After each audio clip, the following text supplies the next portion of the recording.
Ça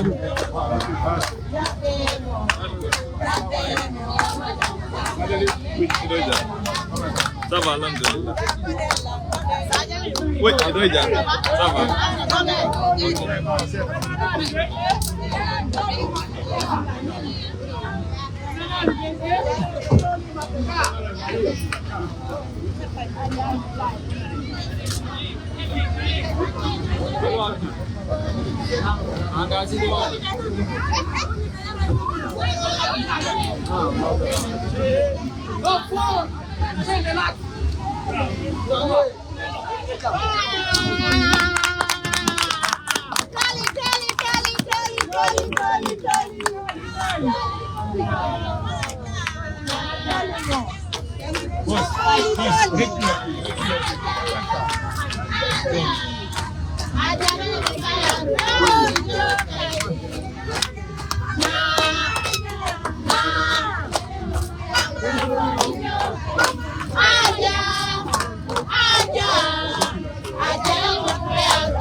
Maîtresse, maîtresse, maîtresse.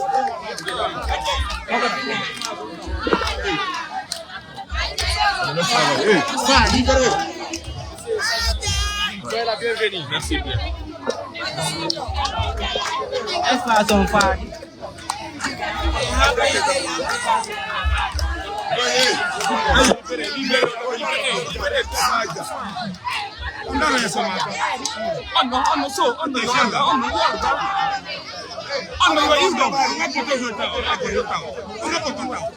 Allez-y de pas, allez-y de pas, allez-y de pas. Ah,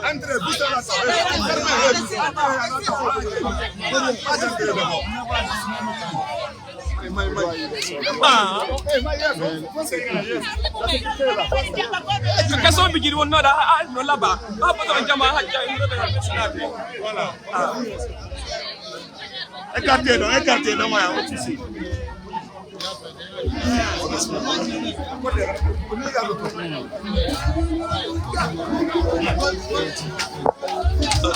désolé. OK, ça va.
Merci beaucoup. Merci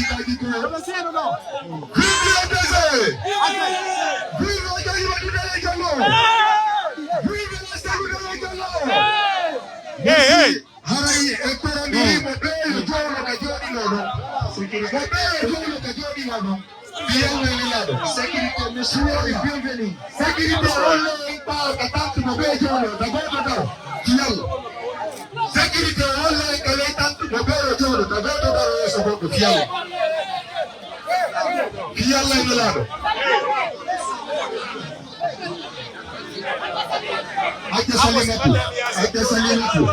Aja Salimatu, you don't know the Aja Salimatu Namato.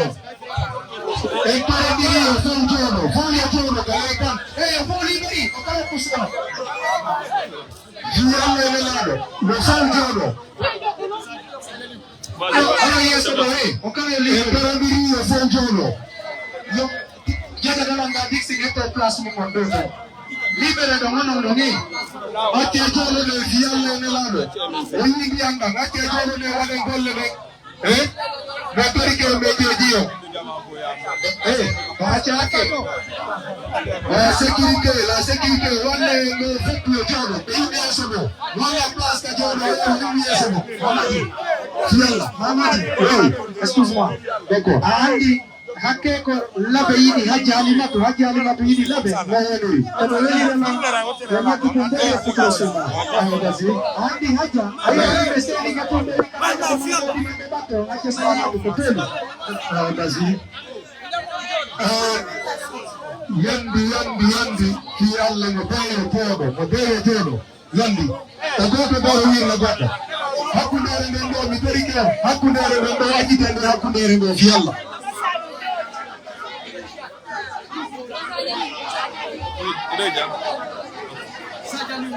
Wolle ben non ardu be jali matu ben dare no be bi place yandi taka be yandi wolle ben place di pero foi a messe ko be da foi no de forma libera no men apare di gasina no na bita yandi Fiala hakkunde men do de hakko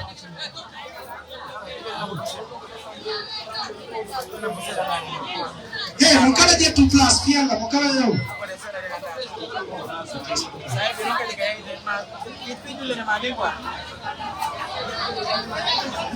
Voilà. Haro yentoro diri yandi.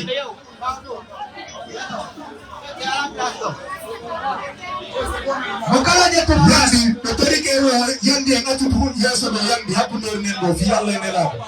Yandi Fiala nela.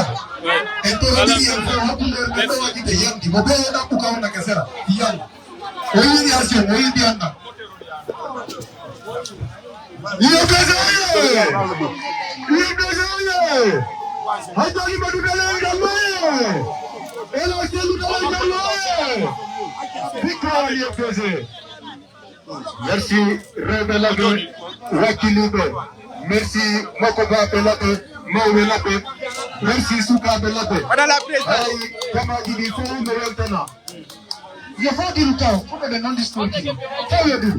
Johnny a décidé photo du lundi. Yandi,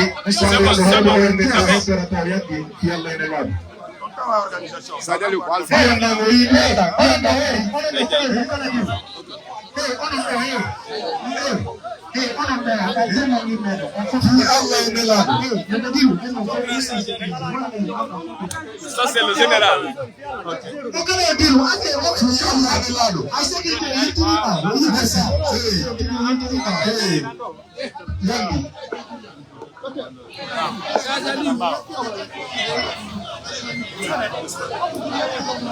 Johnny, Kutamburi. Merci. Bien, dunia.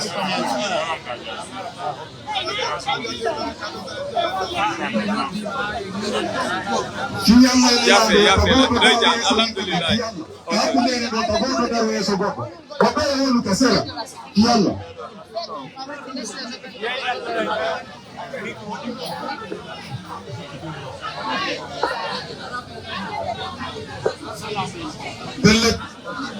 Pellet, I don't know when they do it.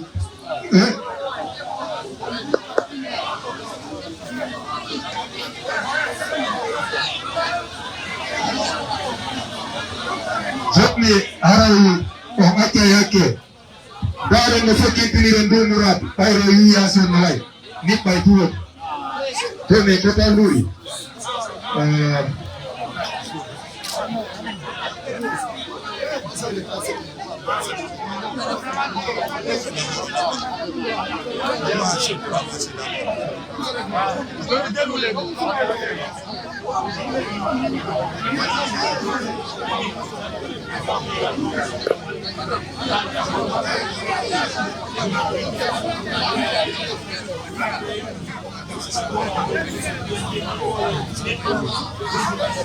Tadi tu kawan saya dulu. Aku tu mama ini. Instagram, moni, apa sih sana orang ini.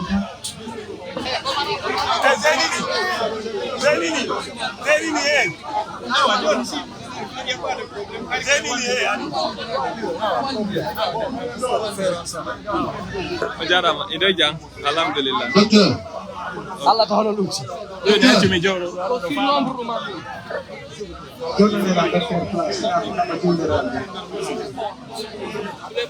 Plaza Lirato.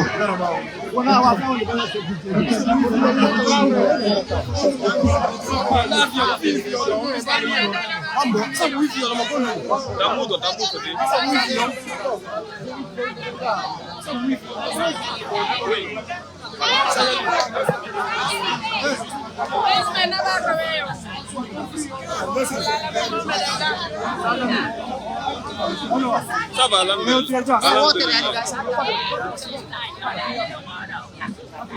One. Aduh, c'est bon alors. Moi, j'ai rejoint ici. Il ne peut pas rester ici. Il va chercher place pour lui, s'il vous plaît. Non, go te pète, le mot est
ça va déjà. Alhamdulillah.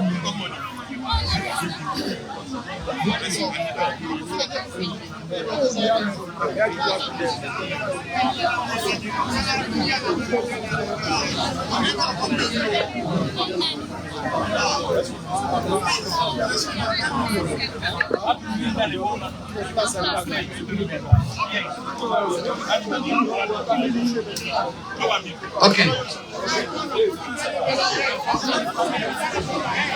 IFDG oye! Adjan Watale oye! Vive l'IFDG! Vive le président de la cellule de l'Indialo! Victoire à l'IFDG! Allah sallallahu alayhi wa sallam. Aray hobbe be happilon be senike. Aray weltani ke jama o seni be fofi o réception Adjal Matu. Bayi Adjal Matu c'est la première dame de la Guinée. La première dame de la Guinée. Aray weltani ke jama o seni be fofi o réception. Aray Adjal Matu men andini on do. Labeno mari 27 section il faut majidi do. Fédération Guinée faut kadi be ari fi o réception. Fédération Mali tuge Jangal Bori leluma be fobero. Avec la préfecture, les fédéraux des préfectures. Maintenant, la section Guinée, aux 27 sections, on est là-bas. Les 4 communes urbaines là-bas et les 23 au niveau des sous-préfectures. Alors, Kotoli. Alors, un président de délégation, Hadja Alimatou Daléon, la première dame de la Guinée. Monsieur, c'est prêt là-bas? Monsieur Younsa, c'est prêt? Ok. Ok, coupe à Bédo, ouais. Okay.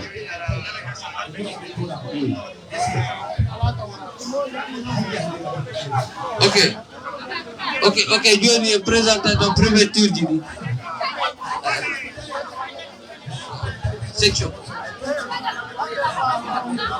Alors, il y a une section du niveau Arido pour 27. Ok.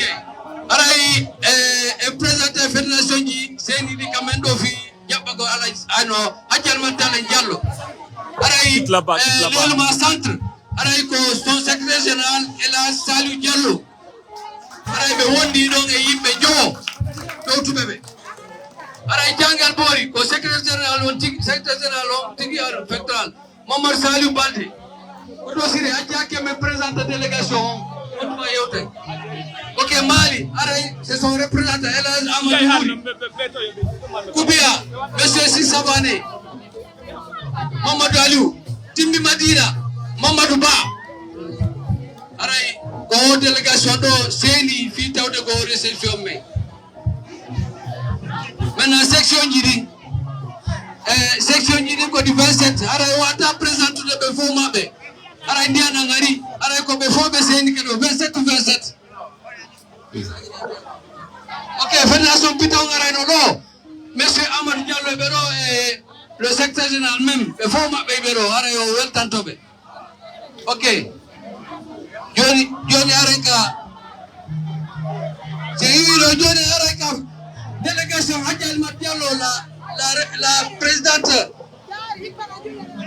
la première dame de la République de Guinée. Essayez de faire le discours. Ok, sans plus tarder, on va présenter la grande Hadjal Matou Dalen Diallo. Araiko Kambe wadande mo réception. Hadjal Matou Dalen Diallo. Vive Léo Blaise. Vive le président Dalen Diallo.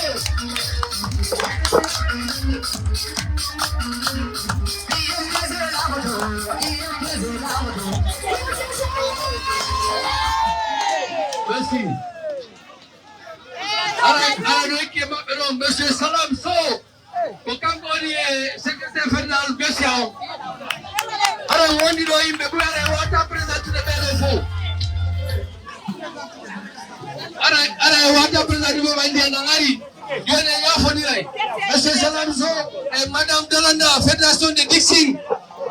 Essayez de faire le discours de bienvenue. Monsieur Diarouba, Mamadouba, Bari Acha, Monene.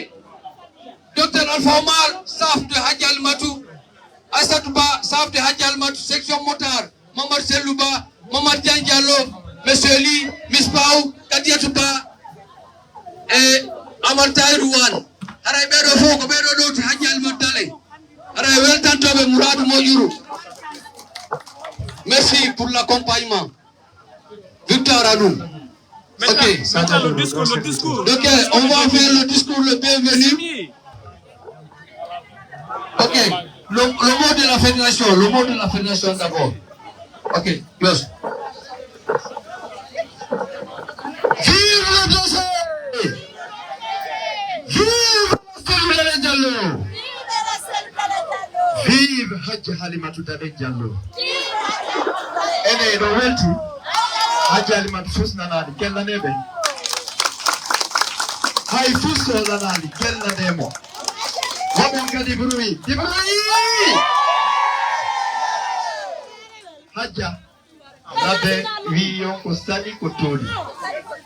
Idongandi non sadi ko toli enen ka yewtere men toni dundo ngala ko sadi ko toli. On yiwi kamo ngari kamo. Teza haihana me wide ondo ko toli doga kamo. Harai labe welti ke ka. Welti ke ka dikella ne worebe. Weltanike section jidi no di didori. Weltanike sous-préfecture jidi di sappo etati. Weltanike région jidi di tati. Onno di nay. Tuge leluma kubia mali. Haray yibe yiwi ko wodi hiden andi kamen do wona ay gudron ko karo tuma da ka. Ha? Lawngol no moji ka.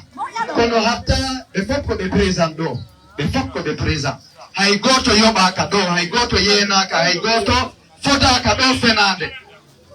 hay goto fodaka do fenande jangel bori voilà donc haray jamaji ni fop weltanama si hajjano toli do iden andi kadi president ben ela sellusi no toli do haray menen me wawata yewten bayna men bonnu do haray e torondiray e fowmede jonni ten kongongol jon kongudi di mbay hino ndiyan dan ari e kebi ko burden faalede kon aduna on kadi yi ko hondu woni do hande donc si awri en tawi dum do wawa wonirde non aray jonnen e kongongol jon kongudi di ma iden andi région ji din nayi région ji din no woddi kabe iri leru ma tuge e kubia e leru e mali donc si hawri hajjajabi ay sen tawray do meden ngaray meden yarli jonnen be hollay ko wondum fewdi ka mabbe ton bay den andi hiden andi on jabata corruption fejja ton ka on jabata corruption fejja ton ka sans oublier pita ko labe ko pita joni haray si hajja e jabani en dunno haray e wawi jonnude e sous préfecture no région ji ma jonne kisan e président no e sojo premier dame mengo be hollay ko hondu woni hondu bayde ngande wayritindude ka sabu non min simido yewtude e nunnodiray bay mi do welti ha fejjiti no wodi wobbe go wiibe haray bay haray wodi ka be yari haray joni jaba o mowota ko do ko fenande non ka awan ko hawtite wokembe merci bien joni a jaray o bioliri non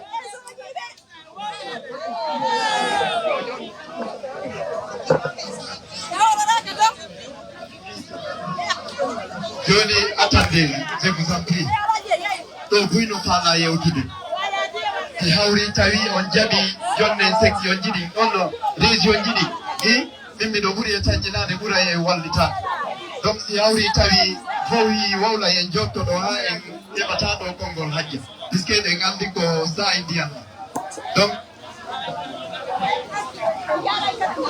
gasi joni aja be holli me masudi ben woda ko holli on do joni en jabanay be dum suka ben kadi woda ko holli do hay si ndiyan dan ngari menen yarli lumbayna duma woni saaju de do jama on do welti ide welti ka vive la Séludalen Diallo vive hajja Halimatu Dalen Diallo merci joni aray do ide jonnude do e madame Yasi bayde ngandi ko kambe artina sonna be labe do wonda ko be holli be tolna hajja aray kadi si fejji don dare sukabe jonne kadi sukabe wonda ko be holli on to ma section no région jidi ni be do en jonnay be yewta si Allah jawi ko ma be yewta aray dum meden habbi dum hajja no habbi dum jamaaji di fop kadi no habbi dum murad aray madame Yasi go walla en do ara jurtade bayino ndiyam ba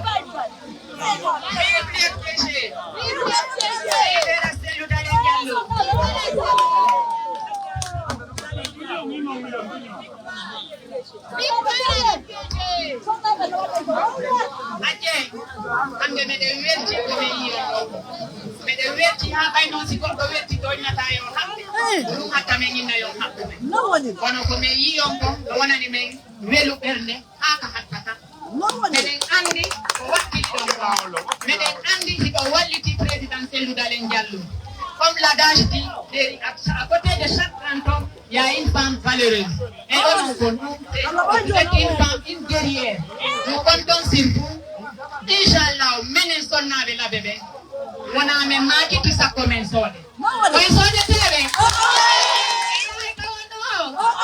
eyay kawondo hiɗen kaalaji sellu ha sekko tureya ka awa hiɗe wetti hande ko yiɗen ɗo Hajji Halimatu ɗe ɓurti weltade ko ɓay noon ndiyan nan ari hande ɗe waɗi discours ko men janga kono ɓay ndiyan nan ari ɗo joni ɗen hattay ɗo aray ne ɗe weltani délégation ɗo Hajji Halimatu weltani sereji ɗi ɗo weltani mawɓe ɓen sonnaɓe e sukaɓe aray on jarama wassalam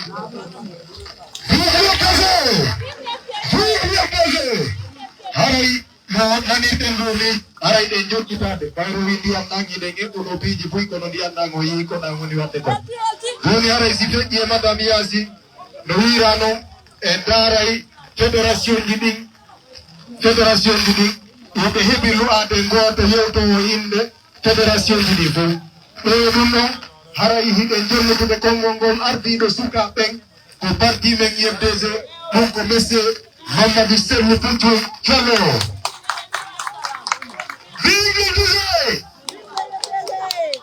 do ni sindi andangardi e marma e wawlay e hulata ndiyang e nduwoda ko IFDG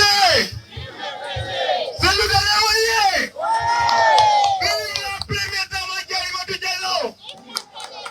merci bien. Alors, il y a un discours. Et voilà une certaine précision. Si tu as dit que tu as dit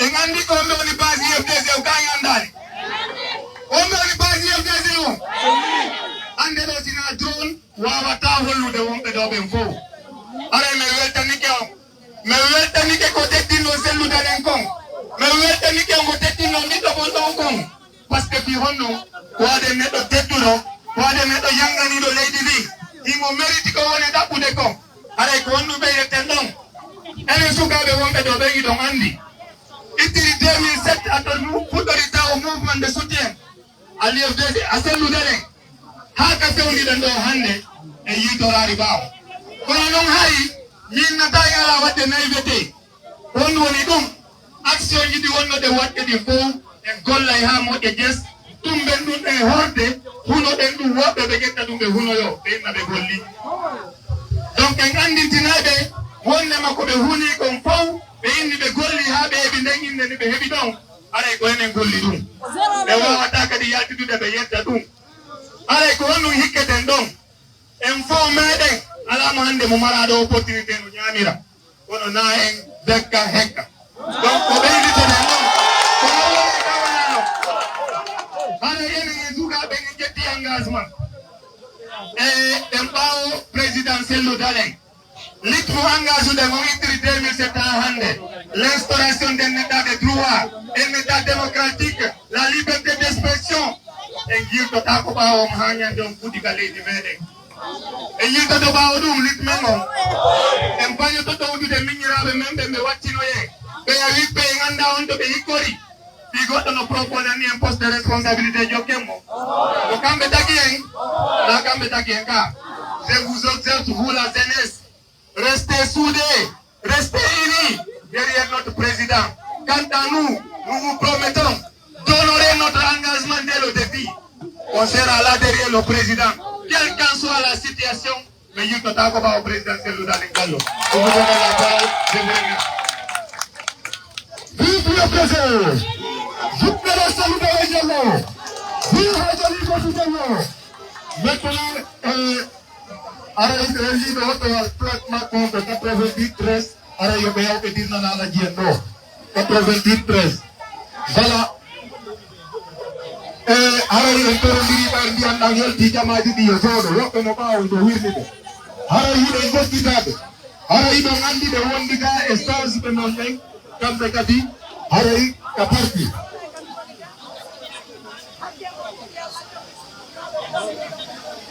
aray ide wondi e moko baade men mega parti ke fédération aray yo be abdange mawbe voto den no wona ko be yewge inde moko baade fof aji mamma dambata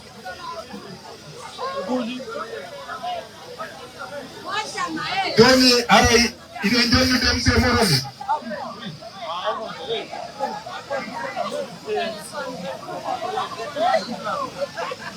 Abdel Gokuni, ça va? Très bien. Merci.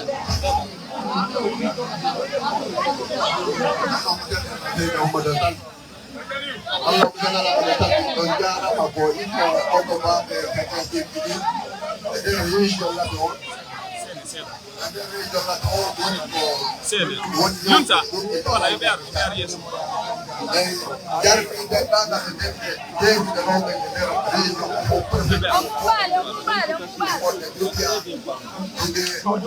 Amadou Bello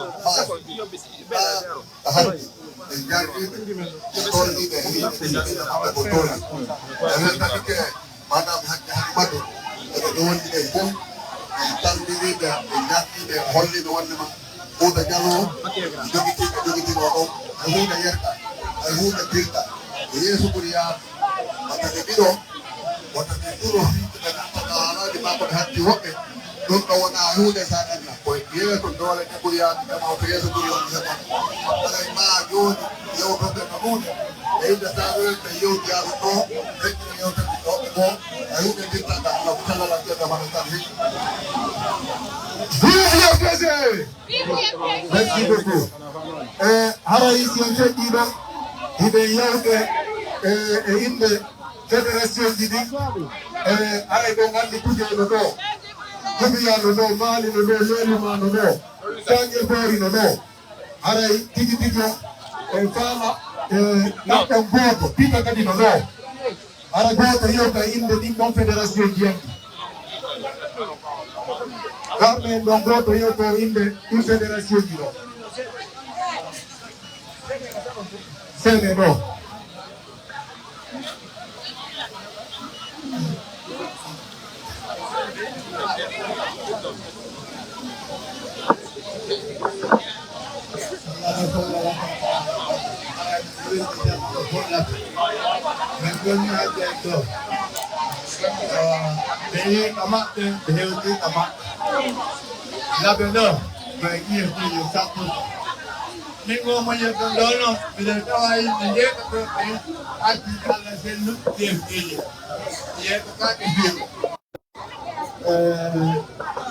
Buonaɓe ɗingo ko ɗuɗo eyno yiiɗuɓe yefteje jaɓata renade mo yiiɗi yefteje o jaɓata suynede mo yiiɗi yefteje yo ndigu makko ko ɓuranmo ko woni won ɗon hana ala juutin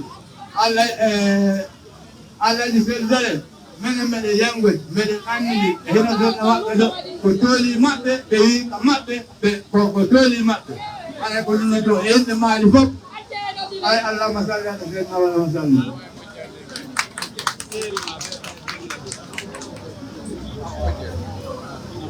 vive le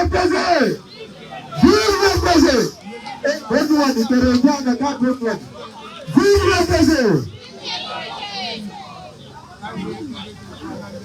joni aray holliɗo wonanɓema responsable fédération Guéguédou arayno ɗo ɗum kon si Alassane aray yimɓe tawda e men ɗo donc si feɗɗi ɗon haray yimɓe section ji ɗum haray yimɓe haldiɓe gonɗi ko ɓesde haadi garamɓe woni yewtude e yimɓe section ji ɗi aray caadi abo yoɓe arga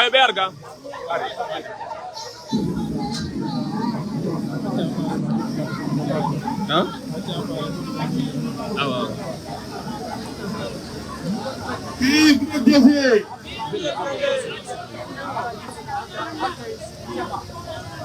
vive le plaisir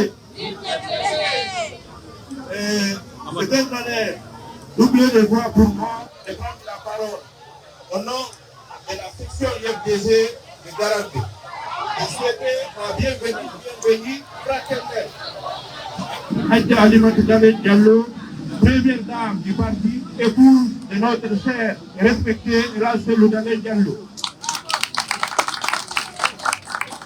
Toutes les structures du parti, la section, les trois comités de base, ainsi que des militants et sympathisants de l'IFDG à Garambe sont ici présents parmi nous. Nous avons aussi des ressortissants, fervents défenseurs du parti, venus de toutes les horizons pour fêter la Tabaski à Garambe, qui sont là parmi nous.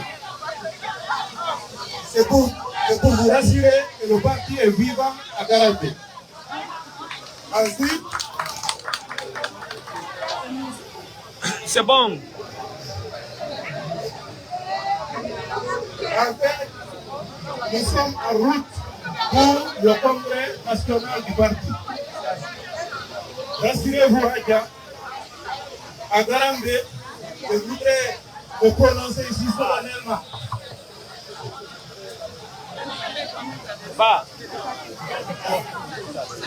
Ok. Donc, au nom de toutes les sections, de l'IFDG et l'AB, de la préfecture de l'AB, nous sommes au nombre de 13. Nous vous rassurons que l'IFDG est vivant dans nos sections. Le parti est vivant dans nos sections. Donc, nous avons tous resserré les rangs derrière notre cher et respecté président et l'aspect de l'État. Donc, nous sommes en route pour le congrès national du parti. Rassurez-vous que toutes les sections n'ont aucun autre candidat que la solidarité Diallo. Nous avons transmis ça à la fédération pour elle aussi transmettre à toutes les autres instances du parti au niveau national, à l'AB. Toutes les sections de FDG n'ont aucun autre candidat que la solidarité Diallo. Je vous remercie. Vive le FDG, vive le parti. Je vous remercie. Merci beaucoup. Vive l'FDG! Vive l'FDG! Voilà, Haraïdoni, c'est Fetino, il a dit que Pita Ben Haraï, délégation pour la Nadono. Fédération Macron Haraï, délégation. Haraï, de Pita Ben, quand on a dit que le whole premier dame. Pita.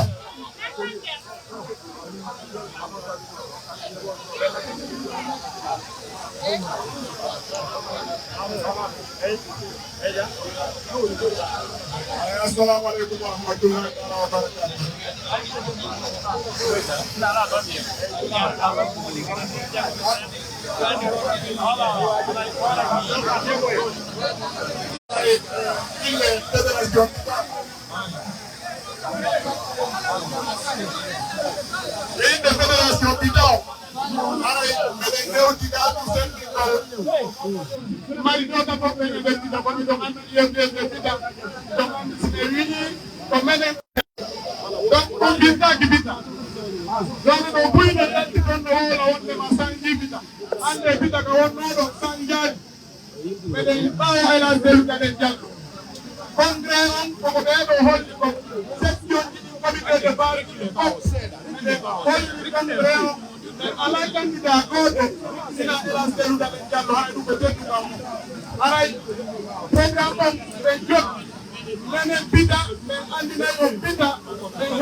Merci beaucoup, Pita. Haraï, Etani.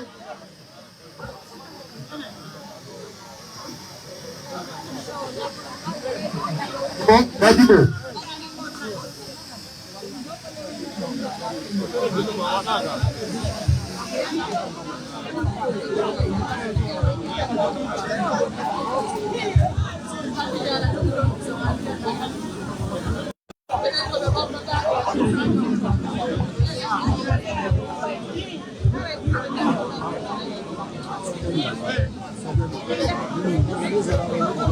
Huh? Okay.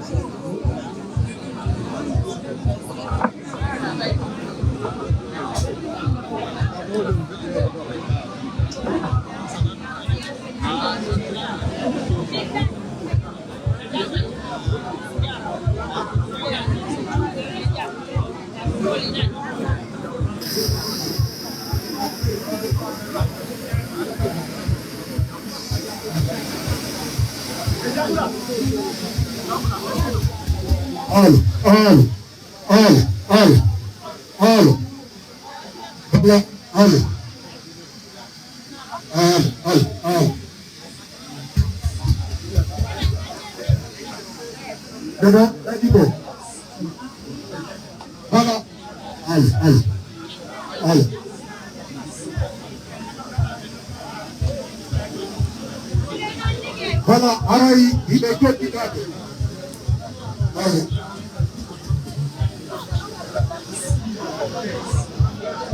Allez. Allez. Allez.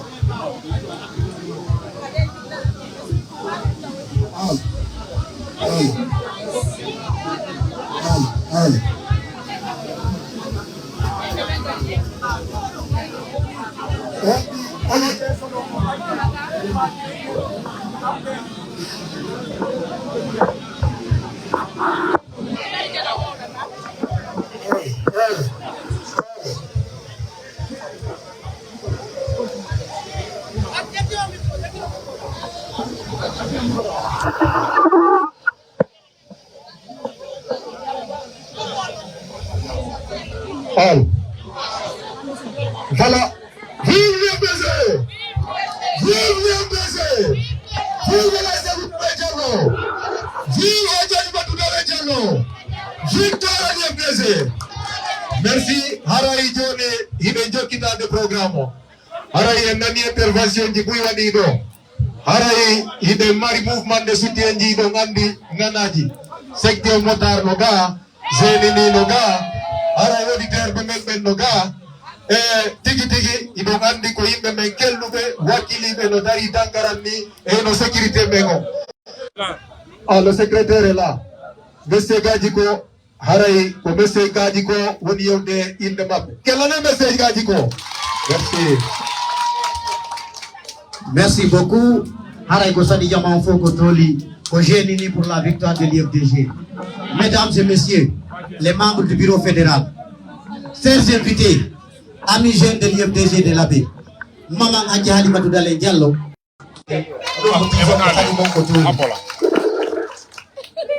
le mouvement de jeunes unis pour la victoire de l'IFDG a été créé en juin 2023 sous l'autorisation du bureau fédéral. En effet, notre conviction politique, notre ferme adhésion aux idéaux de l'Union des forces démocratiques de Guinée, l'union dans la diversité dans l'harmonie, l'harmonie dans l'équité, l'équilibre dans le développement pour un avenir meilleur. Si l'espoir est permis, c'est avec l'IFDG. La démocratie est une question de bonne volonté, non de discorde. Bref, la culture démocratique est la seule véritable garantie de survie pour la liberté politique et la citoyenneté démocratique. Nous jeunes, à la recherche d'une identité, nous vous demandons, Maman Adjali Matoumbe Diallo, à bien vouloir réitérer au président El Hadji Cellou Dalein Diallo notre attachement inconditionnel et notre engagement citoyen. Mesdames et messieurs, le mouvement de jeunes unis pour la victoire de l'IFDG représente un effort crucial pour relever un défi, celui d'accompagner le président El Hadji Cellou Dalein Diallo pour un avenir plus sain et plus humain. Le mouvement de jeunes unis pour la victoire de l'IFDG invite les jeunes de Guinée à unir leurs efforts sur une coexistence pacifique. Enfin, nous nous engageons solennellement à promouvoir l'intégration sociale en encourageant partout une société plus stable, sûre et juste, fondée sur le respect et la défense des droits humains.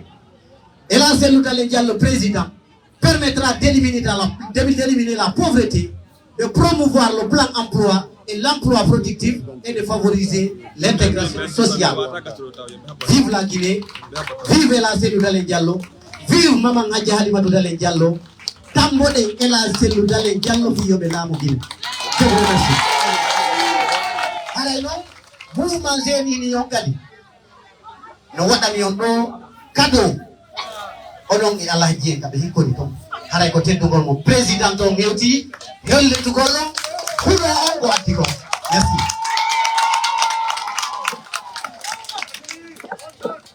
Haray ɗon koɓe holli ko fiimo ngono ɗon ɗon ko fiimo. Haray ɗum ɗo hewtinana on kadi ɗo ko ala jenjey ɗum ɗo. Voilà, haray ko teddugal mo ko jeeni ni waɗa ɗum ɗo. Merci beaucoup. Merci beaucoup, je vous remercie. Voilà, merci beaucoup, Génini. Merci à tous les mouvements de soutien de l'Abbé. Vive l'IFDG! Vive l'IFDG! Victoire à l'IFDG, pardon. Joni aray e wawata tumodirde ɗo yewte ha ronke jonnude konngol ɓe communique ɓeɓen hiɗo gandi weetidirɗi ko ɓe findinta e radioji ñallal ngal feeti yimɓe noddude yimɓe wakkili yimɓe cuɓɓi fiino gonga tabitira haray tigi ɗen retardude e jonnay milɗo ba Ibrahima Tati Aray Bye Madaka, Gerard Pindana Nai, Wanda Tapiru, the Senate, Bye Bye.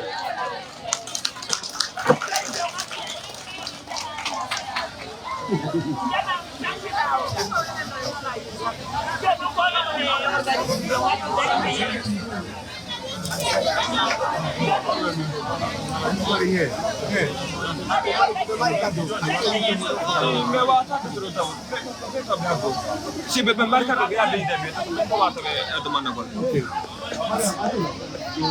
Mai. Ana yaunu kaya muinu wapikana inu. Wabillahi taufiq la rabbaka illa huwa la ma'budu siwahu. Haray biyeti Allah tagudo lan sakido jamaado fottintini do haray bido andi tere ba Ibrahim Daka ende communica be yefde be mi ari do wona e kongol amintu haray andi wa fi sama ede ko wa ma to aduna Allah wi ko ka asama to artike men go woni iwne ara kippo ka leydiga haray EFDD on vraiment bede wawi be weltorde bede wawi be holorde mi do toro jamaagine on wa ta'awanu alal birri wat taqwa wa la ta'awanu alal ismi wal udwani wattaqullaha innallaha shadidul iqab yoddu woni o aya wallindiren no kamen do mo jira harawana individu be seeda marsini sabu ɗon fayda e hewti ka faɗi aduna ndiyaw haray min andintina yon tum ko badiri guine onni enen kadi ko nulaɗo heɓuno badiri kon enen kadi si feƴƴiɗo fewgol wala ara guine fewata yo Allah fewnan en guine ko fewi ko wona arsike men haray mi andintina ɗo hajje en miɗo salmina ɓe miɗo salmina alaji sellu miɗo salmina jama guine o ko honɗum mi faala taw andintinde ɓe haray mi tori keɓe min ko hakkilum an gunna ɓimmiɗon e inde moƴo bere amen nden haray miɗo tori yoɓe windan justice on wota Usmani Gawal yaade ka kongere sabu haray ɗum no hulɓini ko honɗum waɗi so yehi toon probléme waɗi haray no anini haray min miɗo toro hakkilum an ko no wimmi ɗum si tawi ɗum no rewi saria yo waɗe si tawi rewa haray yo ɗum ɗon acce ɗon haray ko honɗum mi andintinta hajja minen nde moƴo bere amin Allah no andi fatigi on no ɗuuɗi toon joni min jokki hunde ha ngesa mba ɓendi si min acciti fewndo ɗo mbawa haka haray ko minin perdi kono noon kemo ko wopiti luuroye pellete wannatata hande guine ɗo sona marnuɗo ko ɗuuɗi haray muradu makko no anini marɗo seeɗa o ñaami ɗum ɗon lanni hino ala heɓade kesum haray so yi en ɗiɗo duuɓi foyɗe wadde territoire ɗo hiɗen tampi hiɗen maapi ko fi Alhaji Sellu Lamake wallahi lladi si Alhaji Sellu Lamake ɗo hande ko visa yimɓe janamɓe ɓe natirta ɗo kono noon ɓe yiɗa en ɓen no sakki haray wota yo Allah wallu en ko walluno nulaɗo badire ittana en lorra ittana en tampere waɗa arsika on arsike men miɗo salmina Alhaji Sellu miɗo salmina onon jamaɗo guine ɗo fof haray si tawi mi wowli ko ɓoyli haray yewtere we laafi sayre jama e haala jama we laafi awa welde ñaame no ɓuuri haaɗude hawke haray yo Allah faaboy ko faabino nulaɗo badire ɓe haqqi wa nuridu an namunna ala alladina ustudu fil ardi wa naj'alu lahum a'immata wa naj'alu lahumul wasina merci albarka. Merci Baye Ibrahima Daka haray ko ni men andiri haray ɗum ɗo na ko jeyi men haray ɓe holli ɗo tigi tigi nane mbayrta e ndiyan ɗan fuɗɗike arde fédération ji ɗi wawano yewtude haray hiɓe landi joni ɓayruɓe iwi gilande makka maɓɓe ɓe ari ha ɗo haray ɓe falamo ɓe yewta inde fédération mum o joni haray en newnanay ɓe ɗum ɗon haray en fuɗɗoray taw fédération Thiaguel Borio haray noon ko 2 minutes yandi 2 minutes.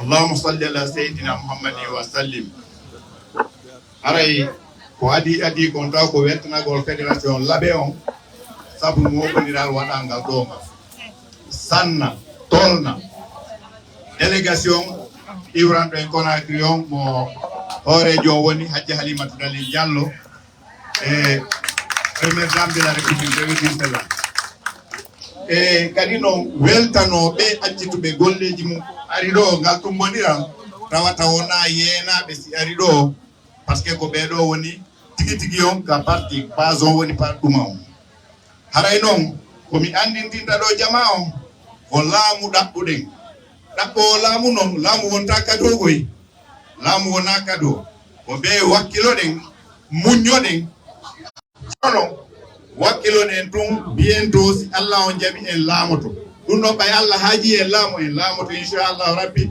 ela seludalen lamoto o wona président de la république kadi yiyen nafa makko inchallah vive la seludalen Diallo, vive Adjali Madalen Diallo, vive la république. Merci beaucoup. Haray yidey hewtinde do fédération Kubiao kambe kadi wonna ko be hollien.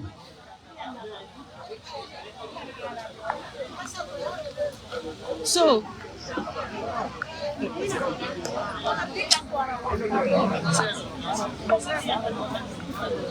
nani mi da godda mo joge wado rose nga wado rose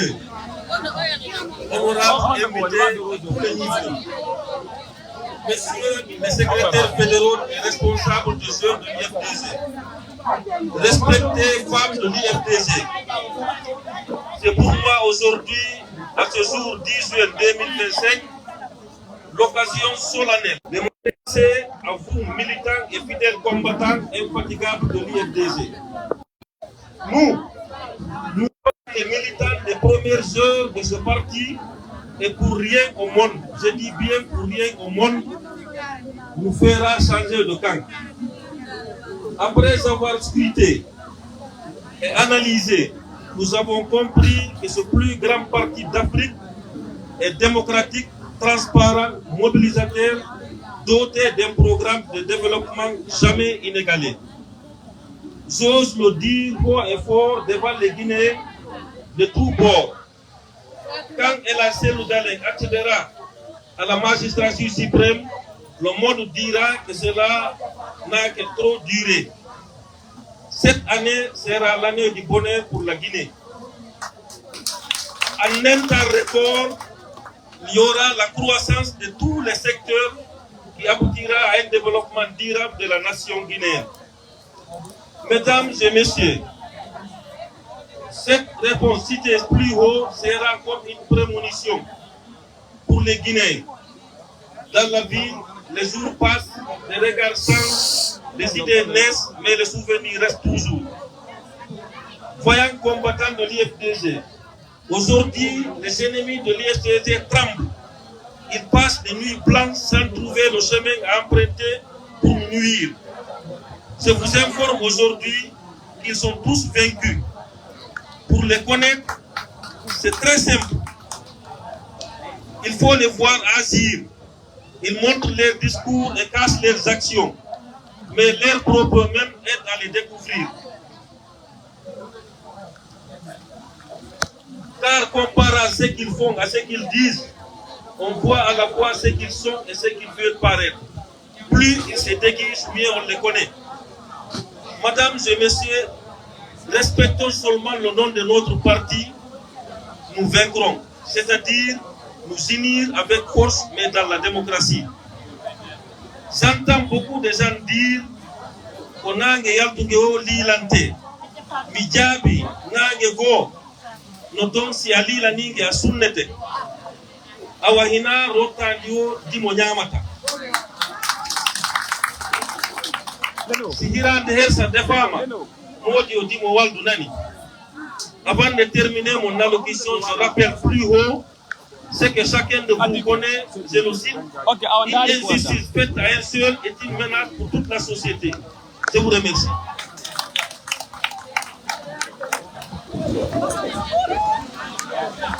Voilà.